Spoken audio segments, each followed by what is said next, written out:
Bonsoir Julia Cagé. Bonsoir. Vous êtes économiste, professeur à Sciences Po et auteur de ce livre, Le prix de la démocratie. C'est aux éditions Fayard. Vous revenez sur le rôle déterminant de l'argent dans les résultats d'une élection. Celles des européennes ont lieu dans moins d'un mois maintenant et pour se présenter, certains partis ont dû faire des pieds et des mains, manque de financement. Alors d'abord, Julia Cagé, pourquoi ces difficultés? Pourquoi les banques ont-elles été si frileuses? C'est une excellente question et je pense que la question qu'il faudrait vraiment poser, c'est pourquoi aujourd'hui on doit passer par des banques privées pour avoir accès à un financement pour pouvoir se présenter à une élection.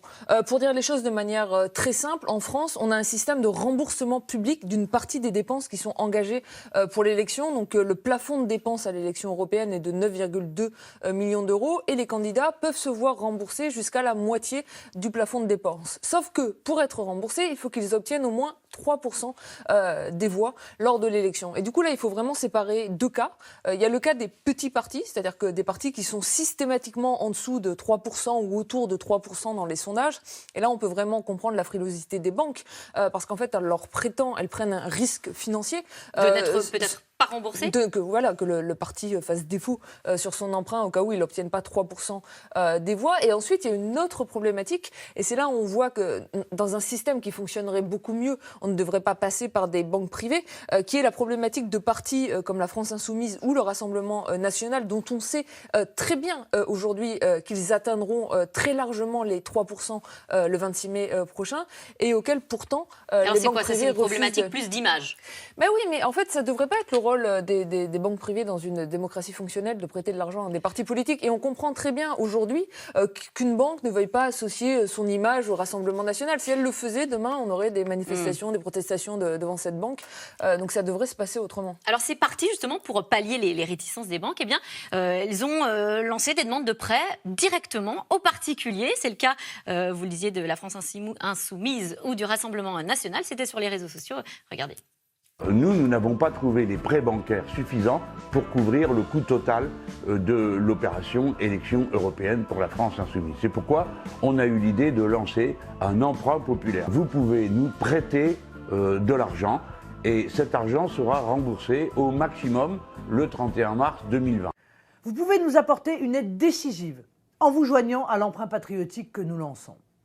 En prêtant la somme de votre choix à partir de 1 000 € au Rassemblement national, vous obtiendrez 5% d'intérêt, une rémunération très avantageuse pour un placement sans risque. C'est une bonne solution de passer par ce biais. Il n'y a pas d'autre solution pour eux? Là, ces partis n'avaient pas le choix. Ouais. Et ça a été des succès dans les deux cas. Donc c'est une bonne solution de court terme. C'est pas une bonne solution pour le système. Et moi, j'ai un peu peur que demain, par exemple, la France Insoumise oublie de mettre sur la table une réforme nécessaire d'accès au financement pour les élections, parce que pour ce coup-là, ils en seront sortis par le haut. Il y a François Bayrou qui propose justement, pour que ce soit moins discriminant, une banque démocratique, qui serait une banque publique en fait. Qu'est-ce que vous pensez de cette piste? François Bayrou avait proposé une banque publique de la démocratie. Moi, c'est une solution qui me paraît extrêmement intéressante. D'ailleurs, non seulement pour les élections européennes, mais surtout pour les élections locales. On oublie complètement. Mais quand on regarde aujourd'hui la sociologie des candidats aux élections municipales, aux élections législatives, un des grands facteurs qui explique pourquoi non seulement les élus, mais les candidats sont si peu représentatifs de l'ensemble de la population, c'est que la plupart des candidats des classes moyennes et populaires n'ont pas accès finalement à l'emprunt qui leur permettrait de porter leur candidature. Donc cette solution de la banque publique de la démocratie est extrêmement intéressante. Le problème, c'est que le diable est dans les détails. Donc on va se retrouver avec une problématique où, alors pour le coup, si vous avez le Rassemblement national, la France Insoumise, les Républicains, la République en marche, qui vont se tourner vers cette banque, c'est logique que la banque leur prête, puisqu'en fait, on est sûr qu'ils auront le droit à un remboursement public. Mais qu'est-ce que vous faites des tout petits partis dont on ne sait pas s'ils vont atteindre au moins 3% des voix? Parce qu'en fait, cette banque, c'est pas une nouvelle dépense, c'est juste en fait une manière d'avancer le financement public qui, dans tous les cas, donnera lieu à un remboursement à condition d'avoir obtenu suffisamment de voix. Est-ce qu'on sait s'il y a un lien direct entre l'argent récolté et les chances de succès, de réussite lors de l'élection? Oui, il y a une vraie corrélation statistique. Ça fait partie des choses qui sont au centre de mon livre, Le prix de la démocratie.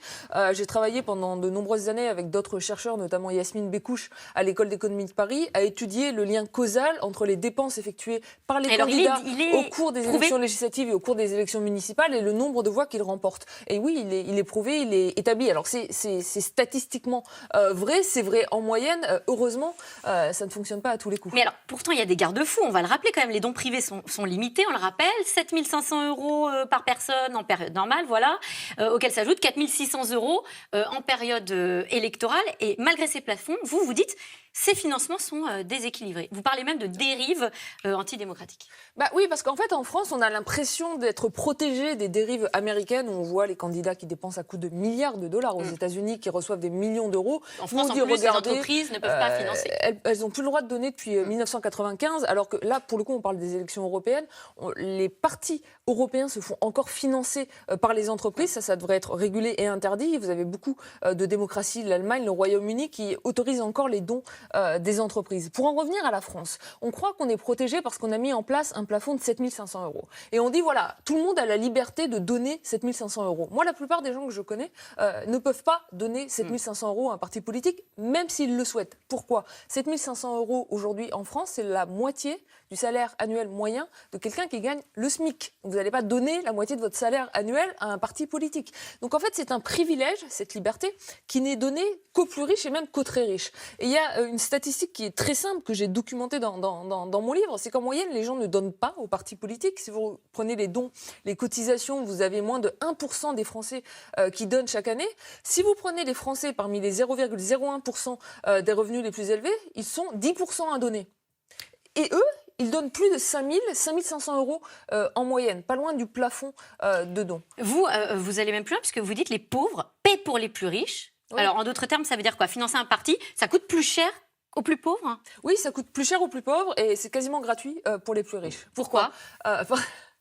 Parce qu'en France, aujourd'hui, vous faites partie des 1% des Français les plus favorisés. Vous faites un don de 7 500 € à un parti politique. Vous bénéficiez de 66% de réduction fiscale. Ça veut dire quoi ? Concrètement, que vous payez de votre poche 2 500 € et que les 5 000 € restants sont à la charge de l'ensemble des Français. Maintenant, vous faites partie de la moitié des Français les plus pauvres. Vous n'allez pas donner 7 500 €. Cette liberté, vous n'avez pas le droit de l'exercer. Et deux, même si vous donnez 300 €, ce qui est un sacrifice financier extrêmement important pour vous... On n'aura pas de déduction fiscale, non, puisqu'on ne paye pas d'impôt. Donc vous payez 300 €. Alors qu'est-ce que vous proposez comme proposition pour plus d'égalité ? Les bons pour l'égalité démocratique. Donc moi je dis, on supprime ces réductions fiscales associées aux dons qui font que les pauvres paient pour satisfaire les préférences politiques des plus riches et on utilise cet argent pour avoir un financement public égalitaire et dynamique de la démocratie. Très concrètement, c'est quoi les bons pour l'égalité démocratique ? C'est 7 € d'argent public donné à chaque Français chaque année qu'il peut allouer au mouvement politique de son choix. C'est une nouvelle forme en fait de démocratie participative, de démocratie en continu qui résout au passage le problème du financement de la vie politique. Eh bien, c'est entendu. Merci beaucoup, Julia Cagé, d'être venue sur notre plateau. Je rappelle le titre de votre livre, Le prix de la démocratie, un livre avec plein de vrais morceaux d'égalité démocratique dedans. Tout de suite, c'est dans l'air avec Caroline Roux qui revient sur les mesures annoncées par Emmanuel Macron. C'est dans l'air est intitulé « Ce soir, Macron a parlé, Philippe doit financer ». Ne bougez pas, c'est tout de suite.